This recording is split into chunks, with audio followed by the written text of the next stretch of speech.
ನಾನು ಮೊದಲನೇದಾಗಿ ದಾವಣಗೆರೆ ದಕ್ಷಿಣ ಕ್ಷೇತ್ರದ ಎಲ್ಲ ಜನತೆಗೆ ಯುಗಾದಿ ಮತ್ತು ರಂಜಾನ್ ಹಬ್ಬದ ಶುಭಾಶಯಗಳನ್ನು ಹೇಳಲಿಕ್ಕೆ ಬಯಸ್ತೀನಿ. ದೇವರು ಎಲ್ಲರಿಗೂ ಸಹಿತ ಸಕಲ ಐಶ್ವರ್ಯ ಆರೋಗ್ಯ ಐಶ್ವರ್ಯ ಕೊಟ್ಟು ಕಾಪಾಡಲಿ. ನಮ್ಮೊಳಗೆ ಯಾವುದೇ ಗೊಂದಲ ಇಲ್ಲ. ಟಿಕೆಟ್ ಕೇಳಿದ್ದು ನಾವೆಲ್ಲರೂ ಸಹಿತ 8 ಜನ ನಮ್ಮನ್ನು ಸೇರ್ಕೊಂಡು 8 ಜನ ನಾವು ಕೇಳಿದ್ವಿ. ಇವತ್ತು ನಮ್ಮ ಅಭ್ಯರ್ಥಿ ಘೋಷಣೆ ಆಗಿದೆ. ಅವ್ರು ಯಾರೂ ಬೇರೆ ಅಲ್ಲ, ನನ್ನ ಬ್ರದರ್ ಅವರು. ಆ ರೀತಿ ನಾವು ನಾನಿರ್ಬೋದು, ರಾಜನಹಳ್ಳಿ ಶಿವಕುಮಾರ್ ಇರ್ಬೋದು, ನಾವು ಮೊನ್ನೆ ಬಂದ ಕಾರ್ಯಕರ್ತರಲ್ಲ. ವಾಜಪೇಯಿ, ಅಟಲ್ ಬಿಹಾರಿ ವಾಜಪೇಯಿನ ಮತ್ತು ಲಾಲ್ ಕೃಷ್ಣ ಅಡ್ವಾಣಿಯವರ ನೇತೃತ್ವದಲ್ಲಿ ಬಂದಂಥವ್ರು ನಾವು. ಯಾಕೆಂದರೆ ಅವರೆಲ್ಲ ನಮಗೆ ಆದರ್ಶಗಳು. ನಿಮಗೆ ಒಂದು ವಿಚಾರ ಸತ್ಯ ಗೊತ್ತಿರಲಿ, ಇಡೀ ದೇಶನೇ ಅಡ್ವಾಣಿ ಅಂತ ಹೇಳ್ತಾ ಇತ್ತು ಮುಂದಿನ ಪ್ರಧಾನಿ. ಅಂಥ ಟೈಮ್ನಾಗ ಅಡ್ವಾಣಿಯವ್ರು ಘೋಷಣೆ ಮಾಡಿದರು ವಾಜಪೇಯಿ ಪ್ರಧಾನಿ ಅಂತಂದು. ಆ ಹಿನ್ನೆಲೆಯಿಂದ ಬಂದಂಥ ಕಾರ್ಯಕರ್ತರು ನಾವು. ಹಾಗಾಗಿ ಇವತ್ತು ನಾವು ಹೇಳ್ತಾ ಇದ್ದೀವಿ, ಯಾವುದೇ ಭಿನ್ನಾಭಿಪ್ರಾಯ ಇಲ್ಲ, ಏನೇ ಇಲ್ಲ. ನಮ್ಮ 100ಕ್ಕೆ 100 ನಾನೇ ನಿಂತಿದ್ದೀನಿ ಅನ್ನೋ ರೀತಿ, ನಮ್ಮ ರಾಜನಹಳ್ಳಿ ಶಿವಕುಮಾರ್ ನಿಂತಿದ್ದಾರೆ ಅನ್ನೋ ರೀತಿ ನಿಲ್ತೀವಿ. ನಮ್ಮ ಗುರಿ ಕಾಂಗ್ರೆಸ್ಸನ್ನು ಸೋಲ್ಸೋದು ಒಂದೇ ಗುರಿ ನಮ್ಮದು, ಬೇರೆ ಇನ್ನು ಯಾವುದೂ ಇಲ್ಲ. ನಮ್ಮ ಒಂದು ಸಣ್ಣದಷ್ಟು ಎಳ್ಳುಕಾಳು ಸಂಶಯ ಇಲ್ಲೇ ಇಲ್ಲ ನಮ್ಮಲ್ಲಿ. 100ಕ್ಕೆ 100 ಗೆಲ್ತೀವಿ, ಅದ್ರಾಗ ಅನುಮಾನನೇ ಇಲ್ಲ. ಮೇ 4ನೇ ತಾರೀಕು ನಮ್ಮ ರಿಸಲ್ಟ್ ಭಾರತೀಯ ಜನತಾ ಪಾರ್ಟಿ ಕಮಲ ಅರಳುತ್ತೆ, ಅದು ಶತಸಿದ್ಧ ಅಂತಕ್ಕಂಥ ಮಾತನ್ನು ಹೇಳಲಿಕ್ಕೆ. CM ಸಿದ್ದೇಶ್ವರ ಅವರು ಹೇಳಿದರು, ಅವರೇ ಸಾಮಾನ್ಯ ಕಾರ್ಯಕರ್ತರಿಗೆ ಕೊಟ್ಟು ಟಿಕೆಟ್ ಕೊಟ್ಟು ಗೆಲ್ಲಿಸ್ಕೊಂಡು ಬರ್ತೀವಿ ಅನ್ನೋದು. ನಾವು ಅದನ್ನೇ ಹೇಳ್ತಾ ಇದ್ದೀವಿ, ಅವತ್ತು ಹೇಳ್ತಾ ಇದ್ದೀವಿ. ನಮ್ಮ ಹತ್ರ ಯಾರು ಸಹಿತ ಏನು ಐಷಾರಾಮಿ ಬಂಗ್ಲೆ ಇಲ್ಲ, ಏನು ಹೆಲಿಕಾಪ್ಟರ್ ಇಲ್ಲ, ವಿಮಾನ ಇಲ್ಲ, ಯಾವಿಲ್ಲ. ನಾವು ಸಾಮಾನ್ಯ ಬಡ ಕುಟುಂಬದಿಂದ ಬಂದವರು. ಅವ್ರ ತಂದೆನೂ ಅಮಲಿ ಮಾಡ್ತಿದ್ರು. ನಾನು ಸಹಿತ ಪೋಸ್ಟ್ ಆಫೀಸ್ನ ಚೀಲ ಹೊತ್ತು ಬಂದಿದ್ದೀನಿ. ಶಿವನು ಸಹಿತ ಕಷ್ಟಪಟ್ಟು ಮೇಲೆ ಬಂದಿದ್ದಾರೆ. ನಾವೆಲ್ಲ ಬಡ ಕುಟುಂಬದಿಂದ ಬಂದವರು. ಹಾಗಾಗಿ ಇವತ್ತು ನಮ್ಮಲ್ಲಿ ಯಾವುದೇ ರೀತಿಯ ಗೊಂದಲ ಇಲ್ಲ. ನಮ್ಮ ಅಭ್ಯರ್ಥಿ ಕಮಲ, ಅದನ್ನು ಗೆಲ್ಸೋದು ನಮ್ಮ ಗುರಿ ಅಷ್ಟೇ. ಯಾವ ವಿಚಾರಗಳು ಇಟ್ಕೊಂಡು ಜನರ ಬಳಿ ಹೋಗ್ತೀವಿ ಸರ್? ಈಗಾಗಲೇ 30 ವರ್ಷದಿಂದ ಇಲ್ಲಿ ಏನೇನು ನಡೆದಿದೆ ಅಂತಂದೇಳಿ ಈಗಾಗಲೇ ಸ್ಪಷ್ಟವಾಗಿ ಎಲ್ಲ ನಾನು ಹೇಳಿಲ್ಲ. ಯಾರು 30 ವರ್ಷದಿಂದ ಓಟಕ್ಕೆ ಅಂತ ಬರ್ತಿದ್ರಲ್ಲ ನಮ್ಮ ಅಲ್ಪಸಂಖ್ಯಾತ ಬಂಧುಗಳು, ಅವ್ರು ಹೇಳಿದ್ದಾರೆ ಏನು ಇಲ್ಲಿ ಅಭಿವೃದ್ಧಿ ಇಲ್ಲ, ಶೂನ್ಯ ಅಂತಂದೇಳಿ.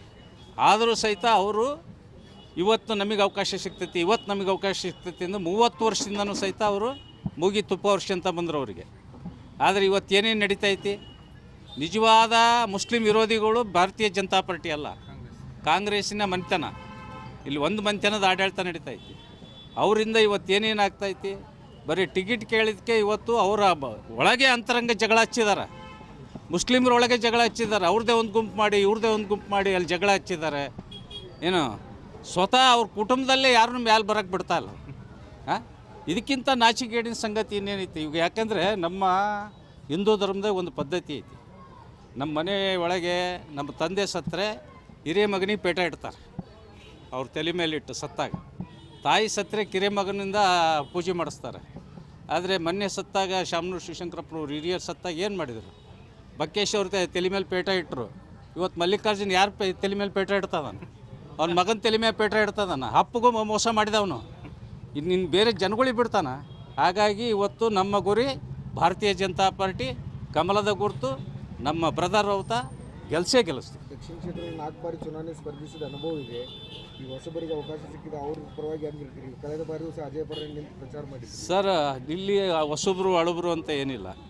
ನಮ್ಮ ಗುರಿ ಇರ್ತಕ್ಕಂಥದ್ದು ಕಾಂಗ್ರೆಸ್ ಸೋಲಿಸ್ಬೇಕಂತ. ಯಾಕೆಂದರೆ ಭಾರತೀಯ ಜನತಾ ಪಾರ್ಟಿ ಹುಟ್ಟಿದ್ದೇ ದಾವಣಗೆರೆ ದಕ್ಷಿಣ ಕ್ಷೇತ್ರದಲ್ಲಿ.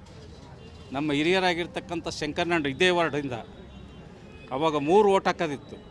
ಈ ಡಿವಿಷನ್ ವಾರ್ಡಲ್ಲ, ಡಿವಿಷನ್ ಇತ್ತು. ಅವಾಗ ಏಣಿ ಗುರ್ತಿಂದ, ಅವಾಗ ಇನ್ನೂ ಕಮಲ ಇದ್ದಿಲ್ಲ, ಯಾವ್ದು ಬೇಕಾದ್ರೂ ಚಾಯ್ಸ್ ಮಾಡ್ಕೋಬೋದಿತ್ತು. ಪಾರ್ಟಿ ಮಾತ್ರ ಭಾರತೀಯ ಜನತಾ ಪಾರ್ಟಿ. ಅವಾಗ ಏಣಿ ಗುರ್ತಿಂದ ನಿಂತ್ಕೊಂಡಿದ್ರು. ಅವತ್ತಿಂದ ಕೆಲಸ ಮಾಡಕತ್ತೀನಿ, 88ರಿಂದ ನಾನು ಕೆಲಸ ಮಾಡಕತ್ತೀನಿ. ಇವತ್ತು ಸಹಿತ ನಾನು ಪಕ್ಷ ಯಾವುದೇ ಬದಲಾಯಿಸಿಲ್ಲ, ನಿಷ್ಠೆ ಬದಲಾಯಿಸಿಲ್ಲ, ವ್ಯಕ್ತಿ ಬದಲಾಯಿಸಿಲ್ಲ, ಯಾವುದು ಬದಲಾಯಿಸಿಲ್ಲ. ಭಾರತೀಯ ಜನತಾ ಪಾರ್ಟಿ ಕಟಿಬದ್ಧವಾಗಿ ದುಡಿತೀವಿ. 100ಕ್ಕೆ 100 ಕಮಲ ಅರಳಿಸ್ತಾರೆ. ತಂದೆಯವರು ದಾಸಕೆರೆ ಪುರುಷ ಕಾಂಗ್ರೆಸ್ ವಿರುದ್ಧ ಹೋರಾಟ ಮಾಡ್ಕೊಂತಲೇ ಬಂದವರು. ಸರ್, ಅವ್ರ ತಂದೆಯವರು ಸಹಿತ ನಮ್ಮ ಗುರುಗಳೇ. ಅವರು ನಮ್ಮ ಗರಡಿಮನಿ ಅಧ್ಯಕ್ಷರು. ಈಗ ನಾನು ಗರಡಿಮನಿ ಅಧ್ಯಕ್ಷ, ನಾನು ಹೇಳೋದು. ಹಾಗಾಗಿ ಅವರು ಯಾವಾಗಲೂ ಸಹಿತ ನನಗೆ ಆಶೀರ್ವಾದ ಮಾಡ್ಕೊಂತ ಬಂದಾರೆ ಹಿರಿಯರು. ಹಂಗಾಗಿ ನಮ್ಮ ಗುರುಗಳ ಶಿಷ್ಯನೇ ಮಗನೇ ಇವತ್ತು ನಮಗೆ ಇದು ನಮ್ಮ ಶಿಷ್ಯನಾಗಿ ಬಂದದಾನ. ನಾವು 100ಕ್ಕೆ 100 ಯಾವುದೇ ಭಿನ್ನಾಭಿಪ್ರಾಯ ಇಲ್ಲ, ಯಾವುದೇ ಅನುಮಾನ ಇಲ್ಲ. ಎಲ್ಲರೂ ಒಟ್ಟಾಗಿರ್ತೀವಿ, ಒಂದಾಗಿರ್ತೀವಿ. ಚುನಾವಣೆ ಗೆಲ್ಲಿಸ್ತೀವಿ. ಕಮಲ ಅರಳುತ್ತೆ 100ಕ್ಕೆ 100. ಅದ್ರಾಗ ಅನುಮಾನನೇ ಇಲ್ಲ, ಯಾವುದೇ ಅನುಮಾನ ಇಲ್ಲ. ಅದರೊಳಗೆ ಯಾವ ಭಿನ್ನಾಭಿಪ್ರಾಯನೂ ಇಲ್ಲ. ಮತ್ತು ಸ್ವಚ್ಛವಾಗಿ ಎಲ್ಲಿ ಪ್ರಮಾಣ ಮಾಡೋಂದ್ರೂ ಮಾಡ್ತೀವಿ. ಹಾಂ 100ಕ್ಕೆ 100 ಇವತ್ತಿಂದ ನಾವು ಮಲಗಲ್ಲ ನಮ್ಮದು 9ನೇ ತಾರೀಕು ಎಲ್ಲ ನಮ್ಮ ಏನು ಬೂತು ಇವು ಇದ್ದಾವೆ ಮಿಷಿನ್ನು ಅಷ್ಟು ಸಹಿತ ಇದಕ್ಕೆ ಹೋಗಿ ಬಂದ ಮೇಲೆ ನಾವು ಮಲಗೋದು ವಿಶ್ರಮಿಸೋದು, ಅಲ್ಲಿ ತನಕ ವಿಶ್ರಮಿಸಲ್ಲ. ಈ ಸಾರಿ ಗೆಲ್ಲಿಸ್ತೀವಿ, ಅದು ನಮ್ಮ ಶತಸಿದ್ಧ.